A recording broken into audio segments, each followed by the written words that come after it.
Hello दोस्तों, स्वागत है आपका अपने YouTube channel Rohit Goswami law classes में। और आज मैं आपको कराने वाला हूँ LLB सेकेंड ईयर। सैम है हमारा फोर्थ, एक्ट है हमारा कंपनी लॉ, कोड है 4001 और क्वेश्चन नंबर है हमारा 9। अब से पहले मैं आपके 8 क्वेश्चंस आपके करा चुका हूँ। आप प्लेलिस्ट पे जाके देख लीजिएगा, ठीक है। वहां आपको प्लेलिस्ट मिलेगी, प्लेलिस्ट में आपको ये वीडियो मिल जाएंगी। वहां पे आपको कंपनी लॉ लिखा मिलेगा, कोड लिखा मिलेगा और आपका सेमेस्टर लिखा मिलेगा। ये तीनों चीज आपकी वहां पे लिखी हुई मिलेंगी। अगर किसी का कोड या सेमेस्टर मैच नहीं करता है तो आप अपना सब्जेक्ट के अनुसार तैयारी करना, ठीक है, और वीडियो को देखना। आज का जो क्वेश्चन है ये भी बहुत ही ज्यादा महत्वपूर्ण है। ये अक्सर 10 नंबर में पूछा जाता है। 10 नंबर में इसके आने के 80% चांस रहते हैं और 20 नंबर में बहुत कम बार पूछा जाता है। यानी कि 20 नंबर में आने के इसके 20% ही चांस मान लो, ठीक है, 20 नंबर में। तो इसलिए ये क्वेश्चन आपके लिए 10 नंबर के लिए बहुत ज्यादा इंपॉर्टेंट है। दूसरी बात, इस क्वेश्चन में दो तरीके के क्वेश्चन है। हालांकि एक तो है हमारा लॉन्ग 10 नंबर का जो क्वेश्चन होता है, एक इसमें अंतर भी दिया गया है। जो अंतर की जो आने की जो संभावना है वो 100% रहती है। बहुत ही कम चांस रहते हैं कि जब ये कटता है या इसमें से कहीं से कोई क्वेश्चन नहीं आए।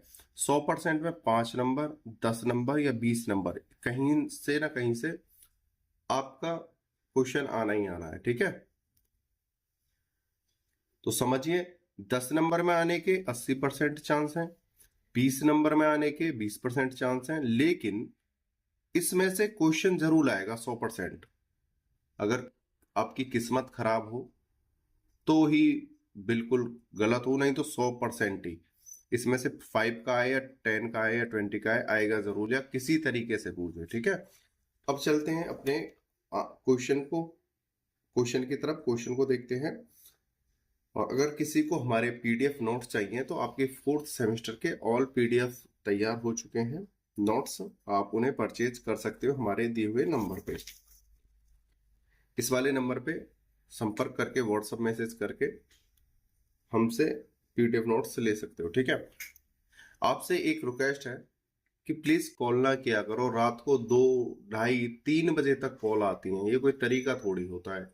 मैं भी तो भाई एक इंसान ही हूं, मुझे भी तो थोड़ा रेस्ट चाहिए। रात कॉल आई थी 1 बजे, फिर 2 बजे और एक 3:35 पे। बताओ, इस प्रकार से कॉल आ रही हैं। इस कॉल ना किया करो, व्हाट्सएप पे मैसेज डाल दिया करो, टाइम होगा देखूंगा रिप्लाई कर दूंगा, ठीक है। अब क्वेश्चन है, क्वेश्चन को देखते हैं। क्वेश्चन नंबर है हमारा 9। सदस्यों की संख्या के आधार पर कंपनी कितने प्रकार की हो सकती है? सदस्यों के संख्या के आधार पर। अब यहां पे कंपनी की बात नहीं कर रहे हैं, कंपनी के सदस्यों की संख्या के आधार पर एक प्राइवेट कंपनी के क्या लाभ है, सार्वजनिक और निजी कंपनी में अंतर कीजिए, ठीक है। देखो, यहां पे हमसे पूछा है सदस्यों की संख्या के आधार पर कंपनी कितने प्रकार की हो सकती है। यहां पे सिर्फ प्रकार पूछा है, ठीक है। दूसरा, एक प्राइवेट कंपनी के क्या लाभ हैं। प्राइवेट कंपनी पे ज्यादा फोकस किया गया है, ठीक है। हमें यहाँ पे कंपनी तो 3 है, तीनों को पढ़ना पड़ेगा, लेकिन हमें ज्यादातर यहाँ पे प्राइवेट कंपनी पे फोकस रखना है। आगे आ जाते हैं। सार्वजनिक और निजी कंपनी में अंतर कीजिए। यानी सार्वजनिक यानी लोक कंपनी जो होती हैं, अब से पहले मैंने एक क्वेश्चन कराया था उसमें मैंने थोड़ा एक्सप्लेन किया था। और एक निजी कंपनी में अंतर कीजिए। निजी कंपनी, अब आगे पढ़ते हैं, ठीक है। हमारा यहां से आंसर जो स्टार्ट हो जाता है, सदस्यों की संख्या के आधार पर कंपनी 3 प्रकार की हो सकती है। कंपनी 3 प्रकार की हो सकती है। नंबर 1, एकल व्यक्ति company, private company, public company. Public company जिसे हम सार्वजनिक कंपनी कहते हैं, ठीक है। जैसा कि यहां पे आपने देखा है सार्वजनिक और निजी कंपनी में अंतर कीजिए, तो यहां पे है सार्वजनिक कंपनी, ठीक है। आगे चलते हैं। अब हम एकल कंपनी और प्राइवेट कंपनी को देखेंगे। और जो ये पब्लिक कंपनी है इसे हम डिफरेंट में देख लेंगे, जो हमारे सार्वजनिक और निजी कंपनी में अंतर है उसके साथ पढ़ेंगे, नहीं तो क्वेश्चन हमारा क्या हो जाएगा, लेंथी हो जाएगा। ठीक है, और आगे मैं समझा दूंगा आपको किस तरह से इस चीज को सेट करना है। पहले एकल कंपनी को देखते हैं, बहुत ही सिंपल लैंग्वेज है, बहुत ही साधारण है। एकल व्यक्ति कंपनी, कंपनी अधिनियम 2013 के लागू होने के पूर्व, मतलब ये जो कंपनी अधिनियम है उसके लागू होने से पहले एकमात्र व्यक्ति की कंपनी को विधिता कोई वैधानिक स्थान नहीं था। मतलब अगर कोई एक व्यक्ति है और उसने कंपनी खोल रखी है तो उसे किसी भी प्रकार का वैधानिक यानी विधि के अनुसार उसे मान्यता नहीं मिलती थी। कब? 2013 से पहले, कंपनी अधिनियम के आने से पहले। ठीक है, लेकिन कंपनी अधिनियम की धारा 2 उपधारा 62 द्वारा एक व्यक्ति कंपनी को भी संवैधानिक मान्यता प्रदान की गई। 2013 से पहले अगर एक व्यक्ति कोई कंपनी ओपन करता है, खोलता है, उसे वैधानिक मान्यता नहीं दी जाती थी। लेकिन 2013 में एक कानून पारित हुआ, कंपनी अधिनियम। ठीक है, उसके अनुसार, उसकी धारा 262 के अनुसार एकल व्यक्ति की कंपनी को, अगर कोई एक व्यक्ति कंपनी ओपन करता है, खोलता है, तो उस कंपनी को भी संवैधानिक यानी विधि के अनुसार मान्यता दी गई। ठीक है, देखते हैं। इसमें एक मात्र सदस्य होगा जो स्वयं कंपनी का पूर्ण संचालन करता हो, जो कंपनी का पूर्ण संचालन स्वयं अकेला व्यक्ति करता हो, इसे कहते हैं एकल व्यक्ति कंपनी। जैसा कि मैंने आपको बताया था, इसके 100% आने की संभावना है, तीनों फॉर्मेट में से कहीं से आ जाए। मगर तो वहां पे क्या पूछेगा आपसे, एकल व्यक्ति कंपनी किसे कहते हैं, या एकल कंपनी इतना लिखा आ जाएगा, उसके बारे में आप बताइए। ठीक है, अब चलते हैं आगे। प्राइवेट कंपनी, कंपनी अधिनियम 2013 की धारा 268 के अनुसार। ठीक है, आगे चलते हैं। प्राइवेट कंपनियां वे कंपनियां हैं जिनकी न्यूनतम चुकता अंश पूंजी 1 लाख या इससे अधिक जो उसने अपने अंतर्नियमों द्वारा विहित हो, तथा जो अपने अंतर्नियमों द्वारा, मतलब यहाँ पे क्या कह रहा है, एक प्राइवेट कंपनी किसे कहते हैं। अभी एकल कंपनी पड़ी थी, प्राइवेट कंपनी जो 1 लाख रुपए तक का अंश पूंजी चुकता करती हो। और आगे पढ़ते हैं, तथा अपने अंतर्नियमों के अनुसार वो चलती हो, जो उसने कंपनी ने अपने नियम बनाए हैं उसके अनुसार वो चल रही है। आगे पढ़ते हैं, अपने अंशों पर प्रतिबंध रखती है। भाई उसके जो अंश हैं वो सिर्फ उसके अंडर में ही रहेंगे, प्राइवेट कंपनी के। दूसरा, अपने सदस्यों की संख्या जो 200 तक सीमित रहती है। ठीक है, दूसरी बात, प्राइवेट कंपनी जो होगी उसमें जो सदस्यों की जो संख्या होगी वो 200 होगी, 200 से अधिक संख्या उसमें नहीं हो सकती है प्राइवेट कंपनी में। तीसरा पॉइंट है, उसे देखते हैं। अपने अंशों व ऋण पत्रों को खरीदने के लिए जनता को आमंत्रित नहीं करती है।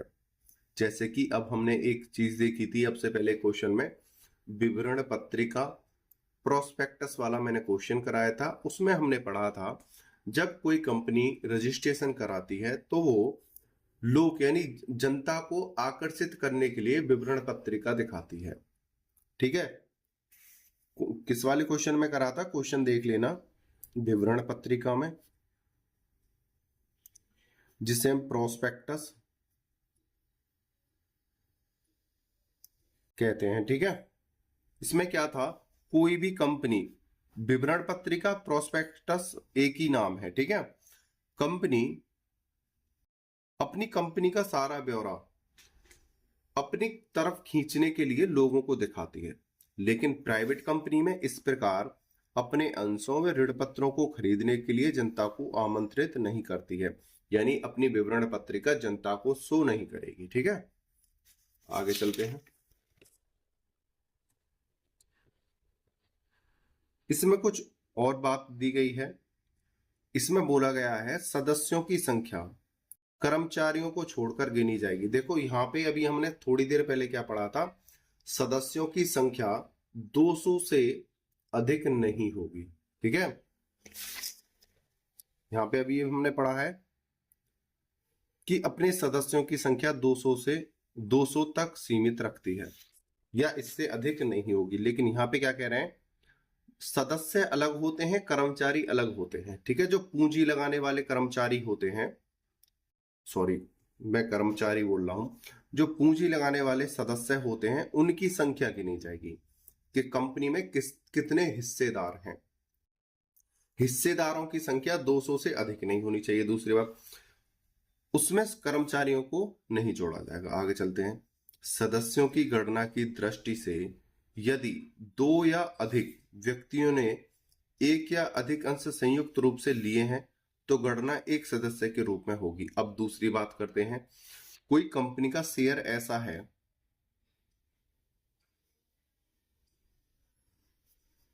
या अंश ऐसा है जो दो व्यक्तियों ने ए प्लस बी बराबर ए बी हो गए। ठीक है, ए प्लस बी बराबर ए बी हो गए और इस ए बी ने मिलकर एक अंश खरीदा है। व्यक्ति कितने हैं, दो हैं, अंश एक खरीदा है, तो इन दो व्यक्तियों को एक में ही काउंट किया जाएगा।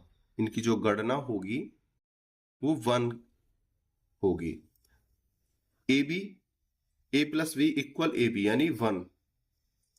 ठीक है, अगर इसी प्रकार से 100 हैं सदस्य और उन्होंने 50 अंश लिए हैं या उनसे संबंधित हैं तो इनकी गणना 50 में ही होगी। ठीक है, आगे चलते हैं। कंपनी अधिनियम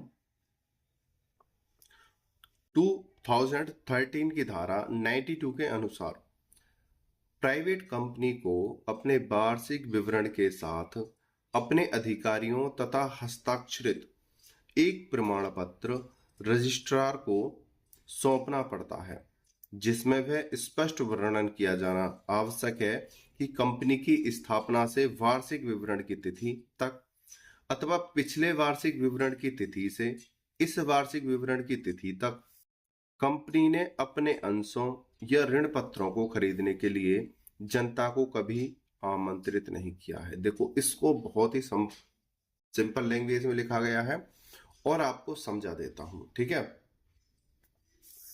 हमने क्या देखा था, कोई अगर लोक कंपनी है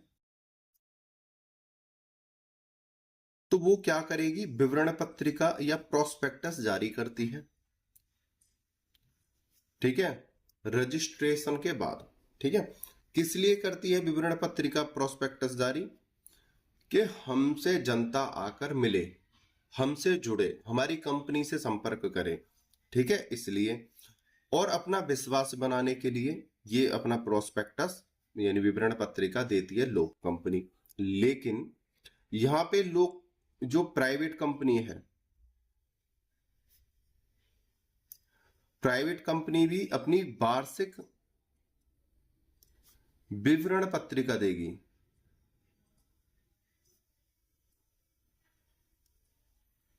पत्रिका देगी, कैसे देगी, यानी जिस दिन, यानी 1 जनवरी 2023 में अगर इसका रजिस्ट्रेशन हुआ है तो 1 जनवरी 2024 के बीच में मध्य अपनी विवरण पत्रिका जारी करेगी। ठीक है, या जिस तारीख को विवरण पत्रिका 1 वर्ष में तो इन्होंने जारी कर दी, प्रथम वर्ष तो ये हो गया। ठीक है, 1 वर्ष इन्होंने जारी कर दी। प्रथम वर्ष की जब जारी की है उस तिथि के बाद में, भाई सपोज करो 1 जनवरी से 1 जनवरी के बीच में इन्होंने विवरण पत्रिका जारी कर दी प्रथम वर्ष में। अब जो दूसरी जारी की जाएगी वो 1 जनवरी के बाद जारी की जाएगी। इस विवरण पत्रिका में इनको सिर्फ क्या शो करना है, 1 साल के बीच में, भाई इतने तो हम भी जानते हैं, 1 साल किसी भी तारीख से स्टार्ट होकर कहीं पे भी समाप्त हो, 1 साल के बीच में सिर्फ इनको ये शो करना है कि हमने किसी भी व्यक्ति को अपनी तरफ आमंत्रित नहीं किया है, आम जनता को आमंत्रित नहीं किया है, ना ही हमने किसी आम जनता को यानी लोक सदस्य को अपनी कंपनी में जोड़ा है।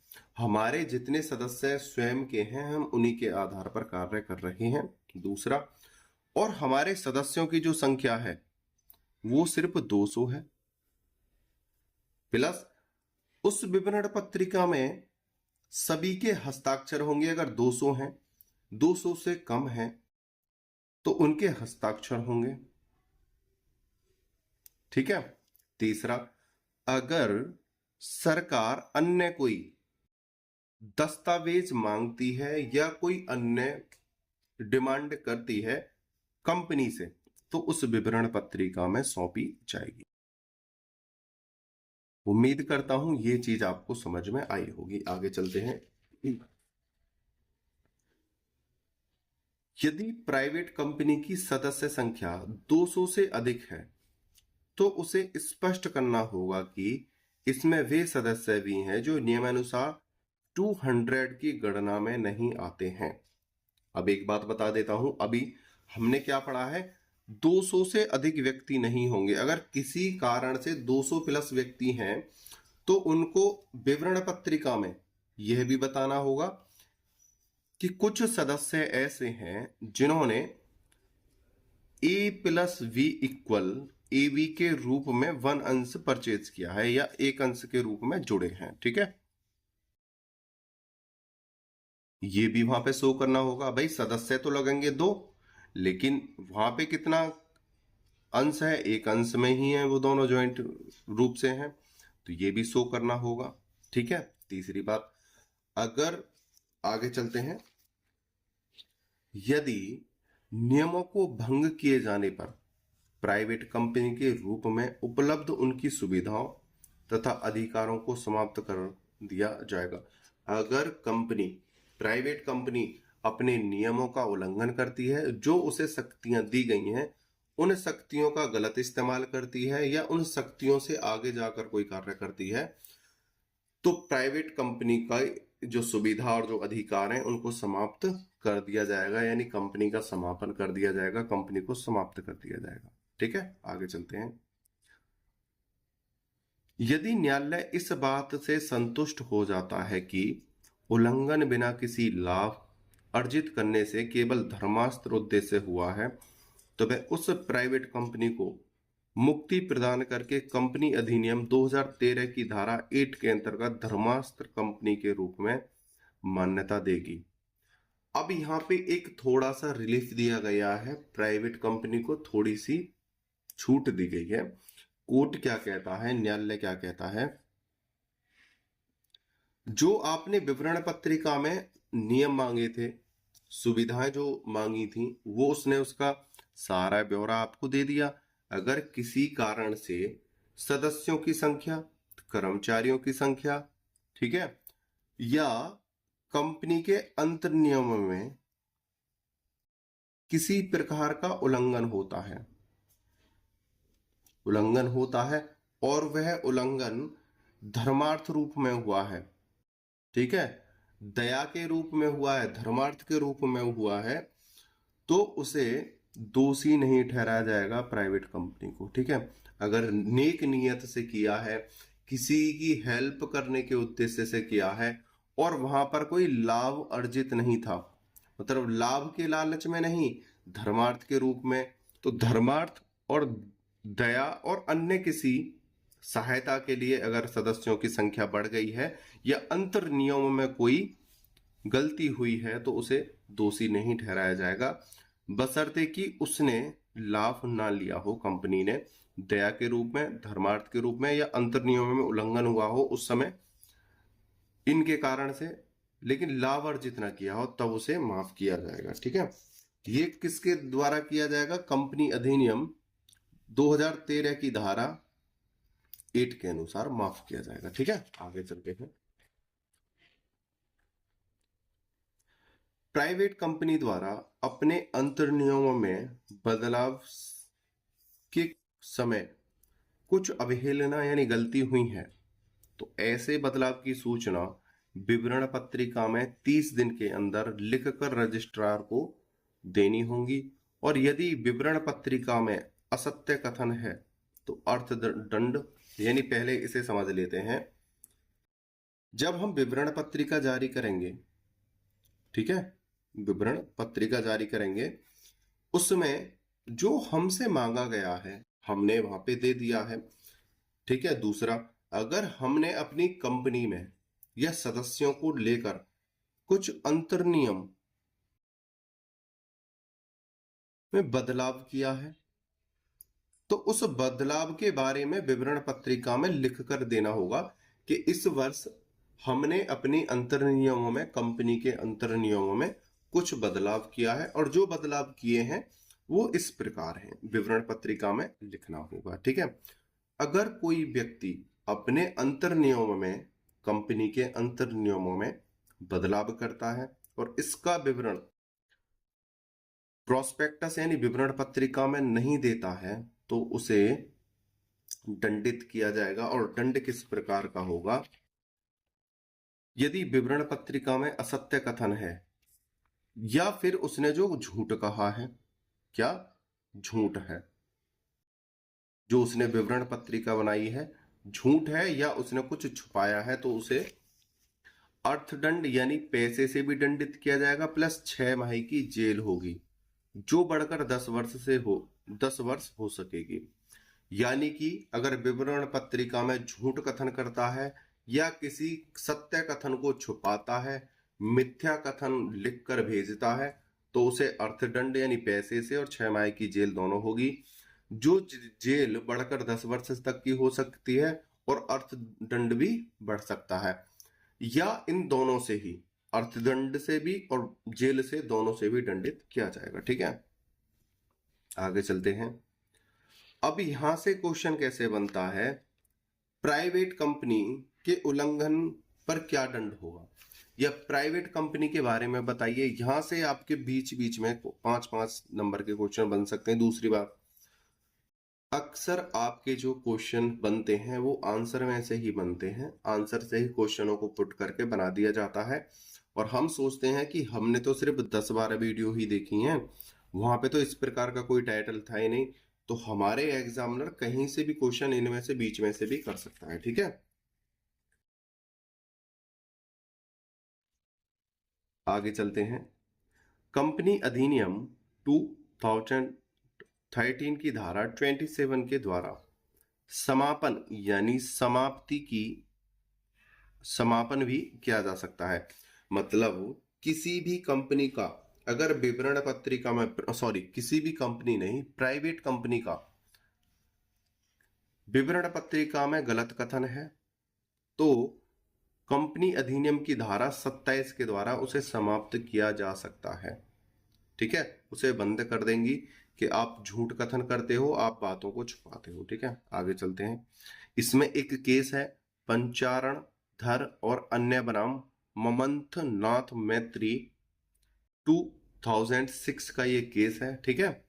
आगे चलते हैं। प्राइवेट कंपनी के लाभ, इनको देखते हैं। प्राइवेट कंपनी के क्या लाभ होते हैं? नंबर 1, स्थापना के बाद कार्य आरंभ कर देती है। जैसे ही स्थापना होती है ये अपना कार्य आरंभ कर देती है। प्रमाण पत्र प्राप्ति तक व्यापार स्थगित आवश्यक नहीं है। जब तक, जैसे इन्होंने स्थापना की, अपना कार्य स्टार्ट कर देंगे, और जब तक इनको प्रमाण पत्र नहीं मिलता है अपने कार्य को नहीं रोकेगी, कार्य को लगातार जारी रखेगी। दूसरा, इसके निर्माण हेतु सदस्य संख्या 2 है, जबकि पब्लिक कंपनी में 7 सदस्य होना अनिवार्य है। इसके निर्माण के समय में 2 व्यक्तियों का होना अनिवार्य है, ठीक है। दूसरा, तीसरा है इस विवरण पत्रिका में, इसे विवरण पत्रिका संबंधी उपबंधों से मुक्त रखा जाता है, ठीक है। अब कैसे मुक्त रखा जाता है? मतलब वैसे नहीं, अपने लिए तो इसे विवरण पत्रिका दिखानी पड़ेगी कि मैंने किसी सदस्य को नहीं जोड़ा है, अंतर्नियमों में बदलाव किया है, उसके लिए उसे दिखाना पड़ेगा, या अन्य कोई बात है उसके लिए इसे देना पड़ेगा। लेकिन इसे विवरण पत्रिका संबंधी उपबंधों से मुक्त रखा जाता है, यानी कि उसे लोग यानी जनता के लिए विवरण पत्रिका जारी नहीं करनी पड़ती है, किसी अन्य कारण से विवरण पत्रिका जारी नहीं करनी पड़ती है, सिर्फ अपने सदस्यों के लिए हस्ताक्षर देने पड़ेंगे, कंपनी में बदलाव के लिए, ये सारी चीजों के लिए तो देना ही पड़ेगा, ठीक है। अन्य जैसे हम लोक जनता को आकर्षित करने के लिए जो दिखाते हैं वो कार्य से नहीं करना पड़ेगा प्राइवेट कंपनी को। फोर्थ है, इसे केवल 2 निदेशक नियुक्त करना आवश्यक है, जबकि पब्लिक कंपनी में 3 निदेशक अनिवार्य हैं। देखो इसमें जो निदेशक होते हैं, जो कंपनी का कार्यभार संभालते हैं, निदेशक जो होते हैं कम से कम 2 होने चाहिए, 2 नियुक्त कर सकती है, जबकि पब्लिक कंपनी में 3 निदेशक अनिवार्य हैं। आगे देखते हैं, इसमें निदेशक आजीवन काल हेतु नियुक्त किए जा सकते हैं। जो प्राइवेट कंपनी होती है इसमें जो निदेशक होते हैं वो लाइफ टाइम के लिए नियुक्त किए जा सकते हैं, जबकि लोक कंपनी में इस प्रकार का नहीं है। लेकिन हमें पढ़ना क्या है, प्राइवेट कंपनी के लाभ पढ़ने हैं, तो हमें उन चीजों को भी छोड़ना है, ठीक है। तो यहाँ पे ये पॉइंट मैंने सिर्फ समझाने के लिए लिखा था, यहां से लेके यहां तक, इस वाले को भी आप छोड़ देना। यहाँ पे लिखना प्राइवेट कंपनी यानी इसे केवल 2 निदेशक नियुक्त करना आवश्यक है, ये मैंने समझाने की वजह से किया था, ठीक है। तो इसे छोड़ देना जब अगर आप लाभ लिखो तो। प्राइवेट कंपनी, इसमें निदेशक आजीवन काल नियुक्त किए जा सकते हैं। 6 है, ये कौन, प्राइवेट कंपनी अंतर नियम में वर्णित संख्या से अधिक निदेशकों की नियुक्ति नहीं कर सकती। मतलब जो संख्या है जो नियुक्ति में के लिए अनिवार्य है अंतर नियमों में, उससे अधिक सदस्य नहीं नियुक्त कर सकती है। आगे देखते हैं,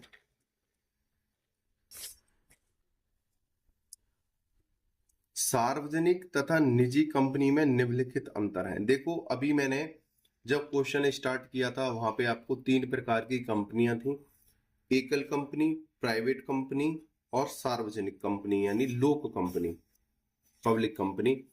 एकल व्यक्ति company, private company, public company. Public company को हम सार्वजनिक कंपनी भी कहते हैं, ठीक है, या लोक कंपनी भी कहते हैं।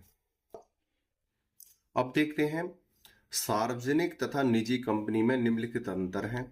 सार्वजनिक अगर आपको वहां पे लोक कंपनी, सही है, या पब्लिक कंपनी के बारे में पूछे तो आप यहां से लिख देना, ठीक है। आगे चलते हैं, तीसरे नंबर की कंपनी का आप यहां से चयन कर सकते हो, इसके जितने भी नियम हैं सारे, ठीक है।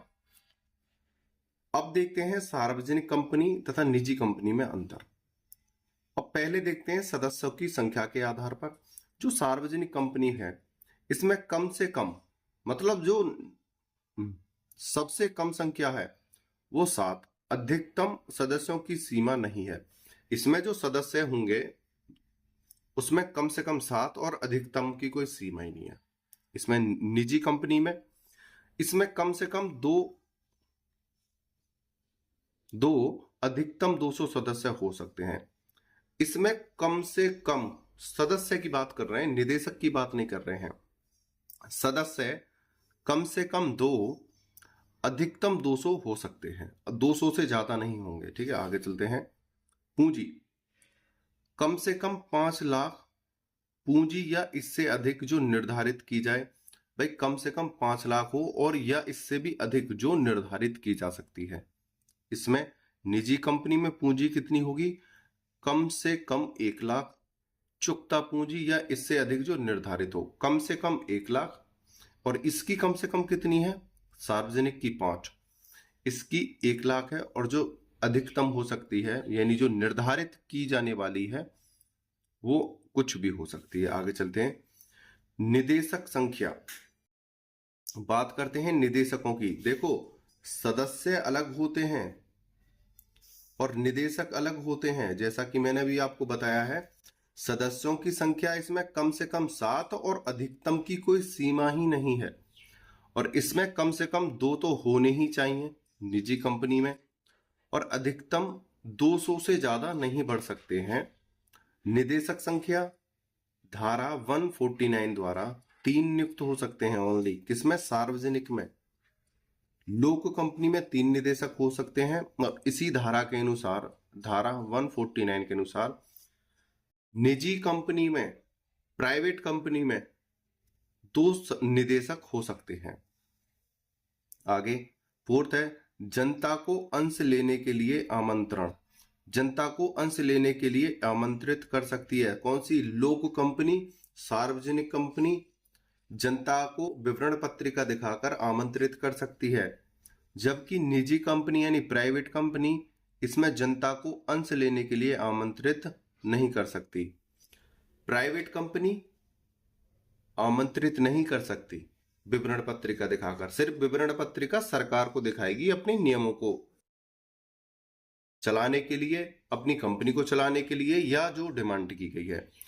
लेकिन सार्वजनिक जनता को आकर्षित करने के लिए प्रोस्पेक्टस विवरण पत्रिका दिखा सकती है, ये नहीं। ठीक है, आगे चलते हैं। सभा में गणपूर्ति 5 सदस्यों का होना आवश्यक है। भाई जब अगर सभा हो रही है, सभा में कम से कम 5 व्यक्ति होने चाहिए, यहाँ पे 2 सदस्यों का होना आवश्यक है। ठीक है, सभा के बारे में और आगे बताएंगे, बता भी चुका हूं, इसमें 2 सदस्यों का होना अनिवार्य है, आवश्यक है। ये कौन सी कंपनी है?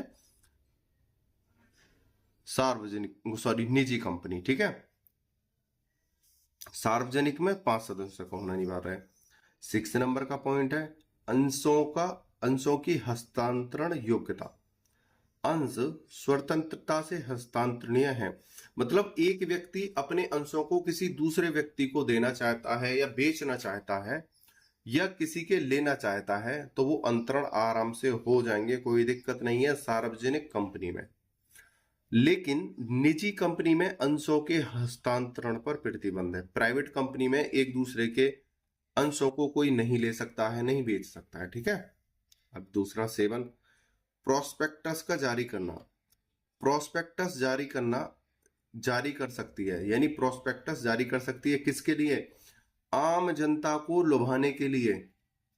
किसके लिए? आम जनता को लुभाने या जोड़ने के लिए। ठीक है, लेकिन प्रोस्पेक्टस जारी नहीं कर सकती। लेकिन ये किस स्थिति में जारी करेगी? विधि द्वारा जो इससे मान्यता है, यानी सदस्यों की संख्या के रूप में, हस्ताक्षर के रूप में, अंतरणियों में बदलाव के रूप में, जैसा कि हमने पहले बताया है। ठीक है, इस आधार पर अपना प्रोस्पेक्टस विवरण पत्रिका जारी कर सकती है, बशर्ते कि निजी कंपनी किसी को जोड़ने के लिए विवरण पत्रिका प्रोस्पेक्टस जारी नहीं कर सकती है, सार्वजनिक कंपनी कर सकती है। अब बात करते हैं सभा में 5 सदस्य है या 2 सदस्य है। कभी भी कोई सभा होगी तो सभा में जो संख्या होगी वो विषम संख्या होगी, जैसे 5, 3, 7, 9, 11 विषम संख्या होगी। क्यों? अगर कंपनी कोई सभा कर रही है और सभा में कोई प्रस्ताव पारित किया जाना है और संख्या कितनी है? सम संख्या है, यानी कि 6, 4, 8, 10, भाई 5 से तो कम ना होगी। ठीक है, 12। अब दोनों तरफ इक्वल हो गए, जैसे 6 है तो 3 3 हो गए दोनों तरफ, 8 है तो 4 4 हो गए, 5 है 10 है तो 5 5 हो गए, 12 है तो 6 6 सदस्य हो गए। तो भाई ये तो प्रस्ताव कभी पारित ही नहीं हो सकता है, तो ये तो दोनों में इक्वलिटी रहेगी, प्रस्ताव पारित नहीं होगा। तो इसलिए जो सभा होती है, सभा में व्यक्तियों की संख्या विषम होनी चाहिए, जिससे कि सदस्य होंगे, अगर 3 सदस्य हैं, एक तरफ भाई जायज बात है, एक तरफ 1 होगा, एक तरफ 2 हो जाएंगे। 5 है, एक तरफ अगर 2 हो गए तो दूसरी तरफ 3 हो जाएंगे। 7 है, एक तरफ 3 हो गए, एक तरफ 4 हो जाएंगे, इस प्रकार से। या इसमें उतार चढ़ाव भी हो सकता है। ठीक है, इधर 1 ही रह जाए, इधर 4 हो जाए, ऐसे भी हो सकता है। तो यहाँ पे सभा में अक्सर विषम संख्या होनी चाहिए। ठीक है, ये मैंने आपको एक छोटी सी नॉलेज और दे दी है। उम्मीद करता हूँ यह क्वेश्चन आपको अच्छे से समझ में आया होगा। अगर आपको वीडियो अच्छी लगी हो तो भाई आपसे छोटी सी रिक्वेस्ट है, कमेंट और लाइक जरूर कर दिया करो, अपने दोस्तों को शेयर कर दिया करो। ठीक है, और सब्सक्राइब तो बहुत कम करते हो आप। ठीक है, आपने वीडियो को अंत तक देखा, मुझे अच्छे से सुना, उसके लिए धन्यवाद। टेक केयर, बाय बाय, जय हिंद, जय भारत।